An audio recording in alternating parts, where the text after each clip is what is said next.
ஓம்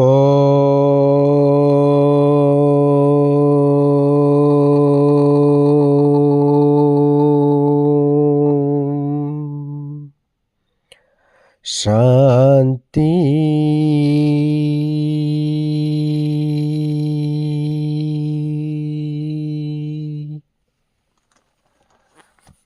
பதினாறு 1/2026 பாப்தாதா மதுபன் காலை முரளி. பாபா சொல்கிறாங்க, இனிமையான குழந்தைகளே, நீங்கள் என்ன செயல் செய்தாலும் அதற்கு அவசியம் பலன் கிடைக்கும். ஒரு தந்தை மட்டுமே தன்னலமற்ற சேவை செய்கின்றார். நம்ம என்ன செய்கிறோமோ அதுக்கு கண்டிப்பாக அதனுடைய பலனை நம்ம அனுபவம் பண்ணுறோம். நீங்கள் வேணாம் சொன்னாலும் அது நமக்கு வந்து தான் ஆகும். ஆனால் தன்னலமற்ற சேவைன்றது ஒரே ஒரு பாபா தான் செய்கிறாரு. கேள்வி கேட்குறாங்க, இந்த வகுப்பு மிக அதிசயமானது எப்படின்னு கேட்குறாரு. இங்கே முக்கிய முயற்சியாக எதை செய்ய வேண்டும்? பாபா பதில் சொல்கிறாங்க, இந்த ஒரு வகுப்பில் சிறு குழந்தையும் அமர்ந்திருக்கின்றது, முதியவரும் அமர்ந்திருக்கின்றார்.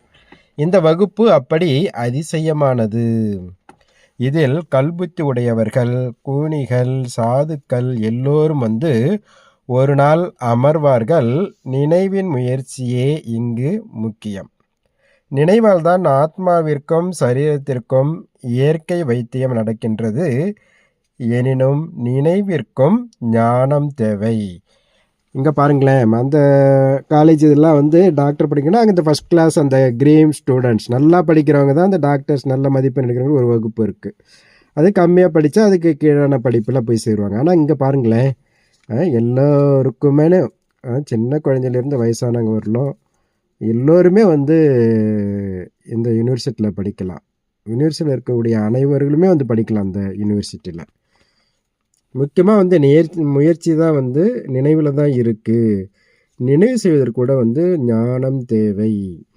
முரளியை கேட்டுட்டு அப்புறமா நாம் யோகா பண்ணுறோம். அப்போ யோகத்தை கூட நாம் என்ன மாரி நினைவு செய்யணுன்றதை பாபா முரளியில் சொல்கிறாங்க. அதனால் நினைவிற்கு ஞானமும் நம்ம வெறுமனே மோன யோகம் கிடையாது. இது ஒருவரை நினைக்கிறோம், அவர் சொன்ன ஞானத்தினையும் நம்ம ஞானத்தின் ஆதாரத்தில் நினைவு இருக்குது. அதுதான் இந்த ராஜயோகம். ஓம் சாந்தி.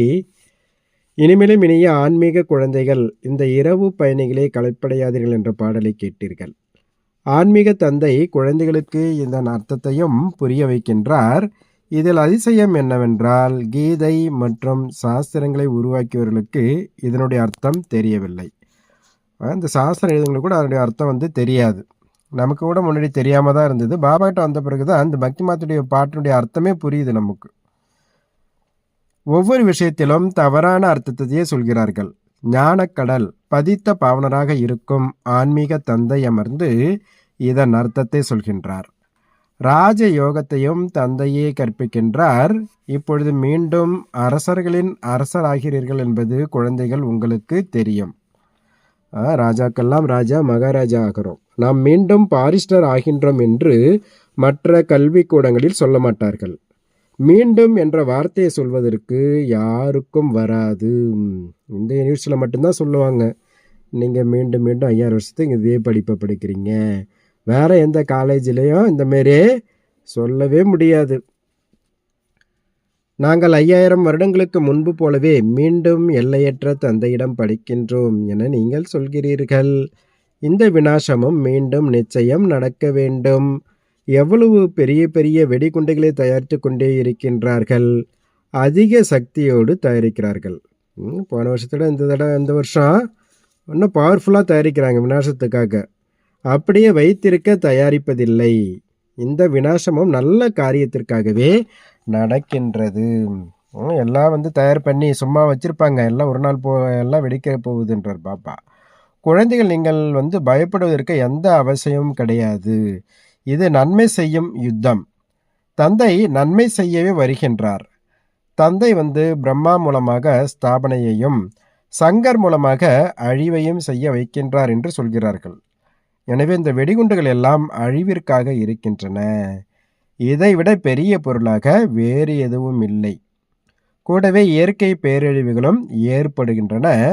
அவற்றை யாரும் ஈஸ்வரிய பேரழிவுகள் என்று சொல்ல மாட்டார்கள். இந்த இயற்கை பேரழிவுகள் நாடகத்தில் நிச்சயிக்கப்பட்டு இருக்கின்றன. இது ஒன்றும் புதிய விஷயம் கிடையாது. எவ்வளவு பெரிய பெரிய வெடிகுண்டுகளை தயாரித்து கொண்டே இருக்கின்றார்கள். நாங்கள் நகரம் முழுவதையும் அழித்து விடுவோம் என்று சொல்கிறார்கள். சண்டையின் போது ஜப்பானில் போடப்பட்ட குண்டு மிகச் சிறியது. இப்பொழுது மிகப்பெரிய வெடிகுண்டுகள் தயாரிக்கப்பட்டு இருக்கின்றன. எப்போது அதிக சிக்கல் ஏற்படுமோ, சகித்து கொள்ள முடியாதோ, அப்போது வெடிகுண்டுகளை வீச ஆரம்பிப்பார்கள். அதனால் எவ்வளவு நஷ்டம் ஏற்படும்? அவர்களும் வெடிகுண்டு சோதனை செய்து கொண்டே இருக்கின்றார்கள். கோடிக்கணக்கில் செலவு செய்கிறார்கள். அதை தயாரிப்பவர்களுக்கு சம்பளமும் அதிகமாக கொடுக்குறாங்க. அதனால் குழந்தைகள் உங்களுக்கு மகிழ்ச்சி ஏற்பட வேண்டும். பழைய உலகமே அழிய வேண்டும். குழந்தைகள், நீங்கள் புது உலகிற்காக முயற்சி செய்து கொண்டு இருக்கின்றீர்கள். பழைய உலகம் நிச்சயம் அழிய வேண்டும் என்று விவேகமும் சொல்கின்றது. கலியுகத்தில் என்ன இருக்கின்றது, சத்தியுகத்தில் என்ன இருக்கும் என்பதை குழந்தைகள் புரிந்து கொள்கிறீர்கள். இப்பொழுது நீங்கள் சங்கம யுகத்தில் நிற்கிறீர்கள். சத்தியுகத்தில் இவ்வளவு மனிதர்கள் இருக்க மாட்டார்கள் என்பது உங்களுக்கு தெரியும். இவர்கள் எல்லோரும் அழிவார்கள். இந்த இயற்கையின் ஆபத்துக்கள் கல்ப முன்னரும் ஏற்பட்டன. பழைய உலகம் அழிந்தே ஆக வேண்டும். பேரழிவுகளும் அப்படி அதிகம் ஏற்பட்டு வருகின்றன. ஆனால் அவை சிறு எண்ணிக்கையில் நடந்து வருகின்றன. இப்போது இந்த பழைய உலகம் முழுவதும் அழிய வேண்டும். குழந்தைகள், உங்களுக்கு அதிக மகிழ்ச்சி ஏற்பட வேண்டும். ஆன்மீக குழந்தைகள் நமக்கு பரம்பிதா பரமாத்மா தந்தை அமர்ந்து புரிய வைக்கின்றார். இந்த விநாசம் உங்களுக்காக நடக்கின்றது. ருத்ரஞான வேள்வியிலிருந்து விநாச ஜுவாலை தோன்றியது என பாடல் இருக்கின்றது. பல விஷயங்கள் கீதையில் இருக்கின்றன. அவற்றின் அர்த்தம் மிக நன்றாக இருக்கின்றது. ஆனால் யாரும் புரிந்து கொள்ளவில்லை. அவர்கள் அமைதி வேண்டும் என கேட்டுக்கொண்டே இருக்கின்றார்கள். விரைவில் விநாசம் ஏற்பட்டால் நாம் சென்று சுகம் பெறலாம் என்று நீங்கள் சொல்கிறீர்கள். எப்போது நீங்கள் சதோப்பிரதானமாக மாறுவீர்களோ அப்போதே சுகவாசியாக ஆவீர்கள் என்று தந்தை சொல்கின்றார். தந்தை அநேக விதமான பாயிண்ட்டுகளை கொடுக்கின்றார். அது சிலரது புத்தியில் நன்றாக அமர்கிறது, சிலரது புத்தியில் குறைவாக அமர்கின்றது. சிவபாபாவை நினைவு செய்வது மட்டும் போதும் என்று முதியவர்கள் நினைக்கின்றார்கள். தன்னை ஆத்மா என உணர்ந்து தந்தையை நினைவு செய்யுங்கள் என அவர்களுக்கு புரிய வைக்கப்படுகின்றது. இருந்தும் ஆஸ்தி பெறுகிறார்கள், சேர்ந்து வாழ்கிறார்கள். கண்காட்சிகளுக்கு எல்லோரும் வருவார்கள். அஜாமில் போன்ற பாவாத்மாக்களையும் வேசிகள் போன்ற எல்லோரையும் கரை சேர்க்க வேண்டும். தோட்டிகளும் நல்ல ஆடை அணிந்து வருகிறார்கள். காந்திஜி தீண்டத்தகாதவர்களுக்கு விடுதலை பெற்று தந்தார். கூடவே சாப்பிடவும் செய்தார்.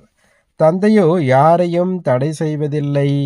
இவர்களையும் கரை சேர்த்து ஆக வேண்டும் என்பதை தந்தை புரிந்திருக்கின்றார். இதில் செய்யும் வேலைக்கு எந்த சம்பந்தமும் இல்லை. இதில் தந்தையோடு புத்தியோகம் வைப்பதே அனைத்திற்கும் ஆதாரமாகும். தந்தையை நினைவு செய்ய வேண்டும். நான் அசுத்தமாக இருக்கின்றேன் என ஆத்மா சொல்கின்றது. நாம் சதோபிரதான தேவி தேவர்களாக இருந்தோம். பிறகு பிறவிகள் எடுத்து எடுத்து கடைசிக்கு வந்து பதித்தமானோம் என்பதை இப்பொழுது நாம் உணர்கின்றோம். இப்பொழுது ஆத்மா நான் தூய்மையாக வேண்டும். சிந்துவில் ஒரு ஆதிவாசி வகுப்பிற்கு வந்து கொண்டு இருந்தார். தியானத்தில் சென்று கொண்டு இருந்தார். ஓடி ஓடி வந்து தந்தையை சந்தித்தார் என்பது உங்களுக்கு தெரியும். அவரிடமும் ஆத்மா இருப்பது புரிய வைக்கப்பட்டது. தனது தந்தையிடமிருந்து ஆஸ்தி பெறுவதற்கு ஆத்மாவிற்கு உரிமை இருக்கின்றது. இவரை ஞானம் பெற அனுமதி கொடுங்கள் என அவரது வீட்டில் இருப்பவர்களுக்கு சொல்லப்பட்டது. அப்போது எங்கள் ஜாதியில் பிரச்சனை வரும் என்று சொன்னார்கள். பயத்தின் காரணத்தால் அவரை அழைத்து சென்று விட்டார்கள். யார் உங்களிடம் வந்தாலும் நீங்கள் யாரையும் மறுக்கக்கூடாது. அபலைகள், வேசிகள், ஆதிவாசிகள், சாதுக்கள் போன்ற எல்லோரையும், சாதுக்களிலிருந்து ஆதிவாசிகள் வரை அனைவரையும் கரை சேர்ப்பவர் என புகழ் பாடப்படுகின்றது. குழந்தைகள், நீங்கள் இப்பொழுது யக்ஞ சேவை செய்கிறீர்கள். இந்த சேவையால் அதிக பலன் கிடைக்கின்றது. பலருக்கு நன்மை ஏற்படுகின்றது. நாளுக்கு நாள் கண்காட்சி சேவை அதிகம் வளரும். தந்தை பேட்ச்களையும் செய்ய வைத்து கொண்டே இருக்கின்றார். நீங்கள் எங்கே சென்றாலும் இதை பற்றி புரிய வைக்க வேண்டும். இவர் தந்தை, இவர் தாதா. இது தந்தையின் ஆஸ்தி. என்னை நினைவு செய்தால் நீங்கள் தூய்மை ஆவீர்கள் என்று இப்பொழுது தந்தை சொல்கின்றார். என்னை மட்டும் நினைவு செய்யுங்கள் என கீதையிலும் இருக்கின்றது. அதில் என் பெயரை எடுத்துவிட்டு குழந்தையின் பெயரை போட்டு விட்டார்கள். கீதை சொன்னது சிவபாபா, ஆனால் அவர் ஃபஸ்ட்டு கேட்ட பேரை போட்டாங்க, குழந்தை பேரை போட்டாங்க. ராதாகிருஷ்ணரிடையே என்ன சம்பந்தம் என்பது பாரதவாசிகளுக்கும் தெரியாது. அவருடைய திருமணம் போன்ற எந்த வரலாற்றையும் சொல்வதில்லை. இருவரும் வெவ்வேறு ராஜதானியை சேர்ந்தவர்கள். இந்த விஷயங்களை தந்தை அமர்ந்து புரிய வைக்கின்றார். இதை ஒருவர் புரிந்து கொண்டு சிவபகவான் வாக்கு என்று சொன்னால் அவரை எல்லோரும் துரத்தி விடுவார்கள்.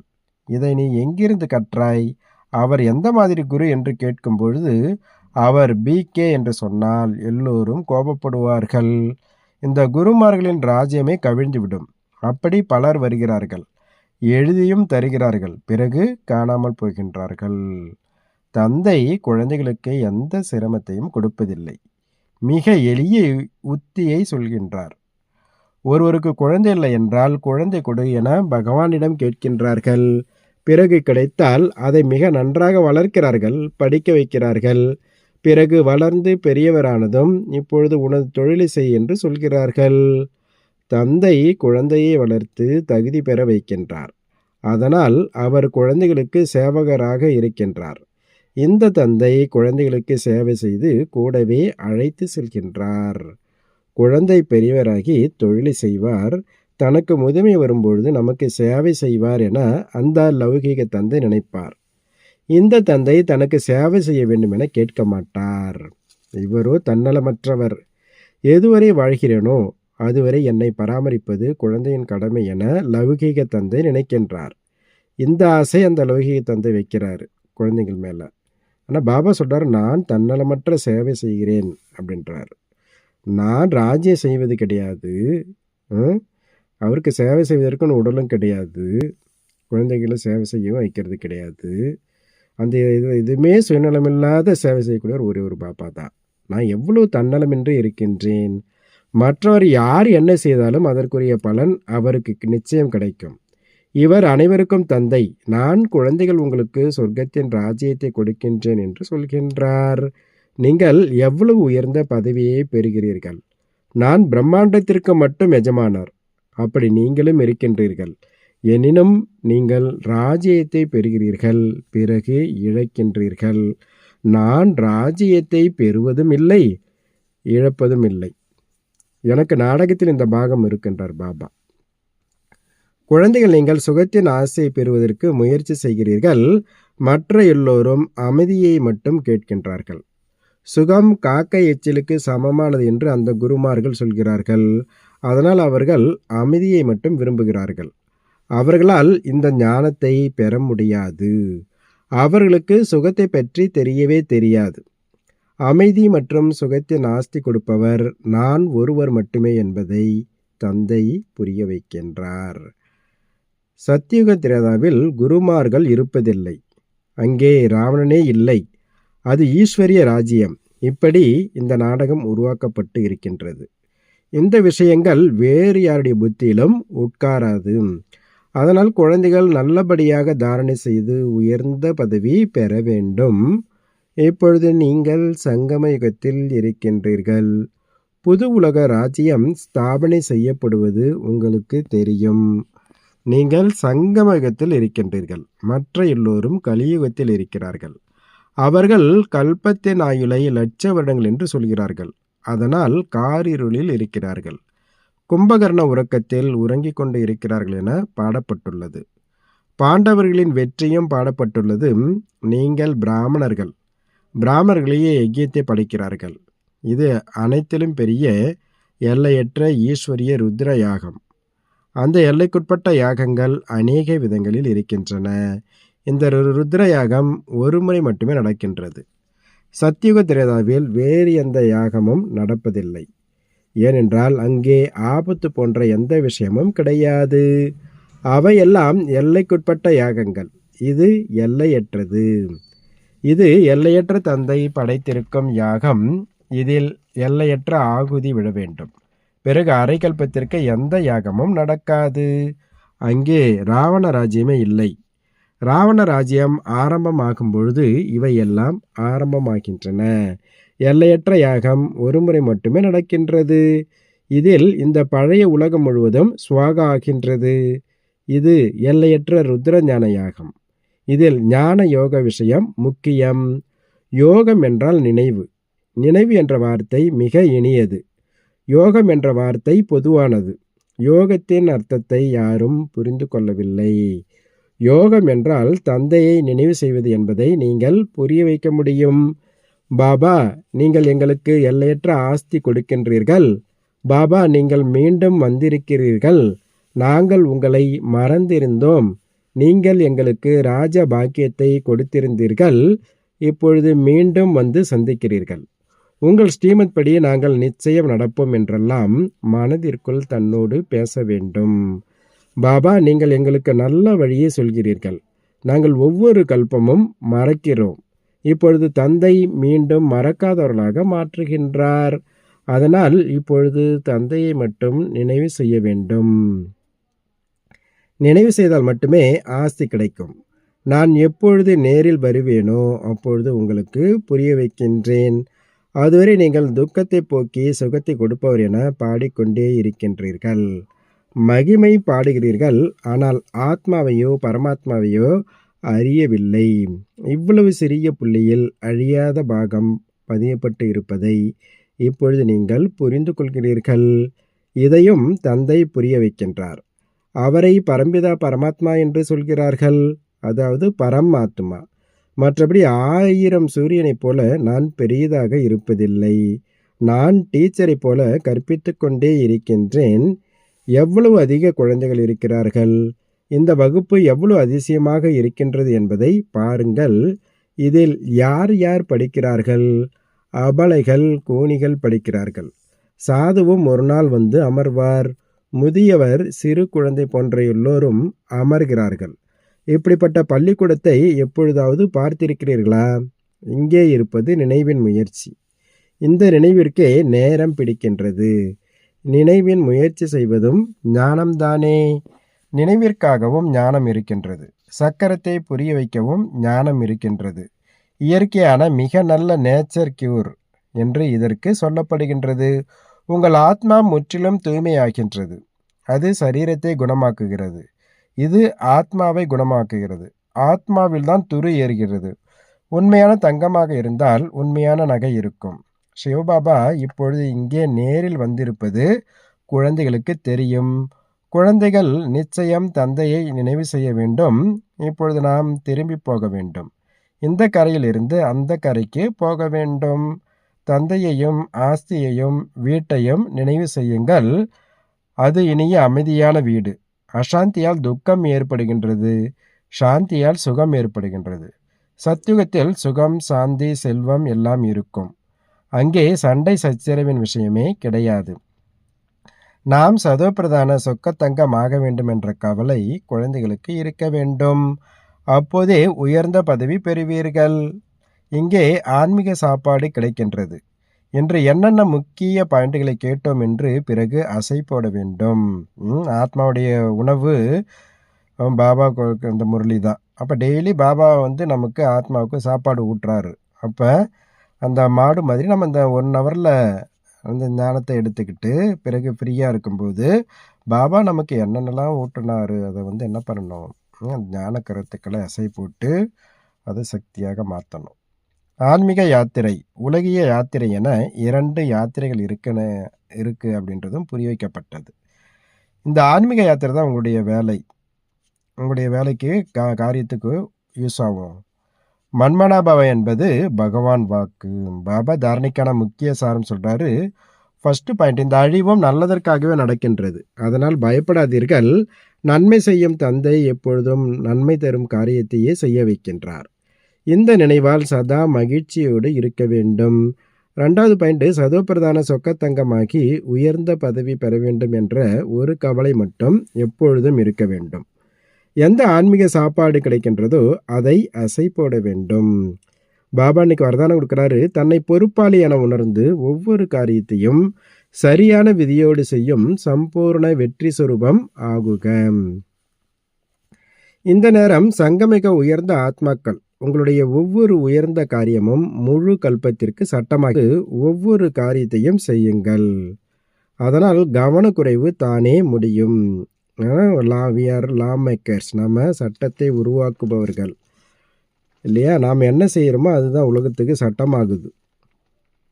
அதனால் சட்டத்தை நம்ம செய்கிற காரியத்தை நம்ம பொறுப்பாக இருந்து செய்யணும். அதனால் கவனக்குறைவாக இருக்கக்கூடாது என்றார் பாபா. சங்கமயுகத்தில் நான் சட்டத்தை படைப்பவர், பொறுப்பான ஆத்மா என்ற நம்பிக்கையோடு ஒவ்வொரு காரியத்தையும் செய்தால் சரியான விதி மூலமாக செய்த காரியத்திற்கு சம்பூர்ண வெற்றி அவசியம் கிடைக்கும். ஸ்லோகன் சொல்றாரு, சர்வசக்திவான் தந்தை துணையாக இருந்தால் மாயா காகித புலி ஆகிவிடும். நல்லது. ஓம் சாந்தி, ஓம் சாந்தி, ஓம் சாந்தி. நன்றி பாபா.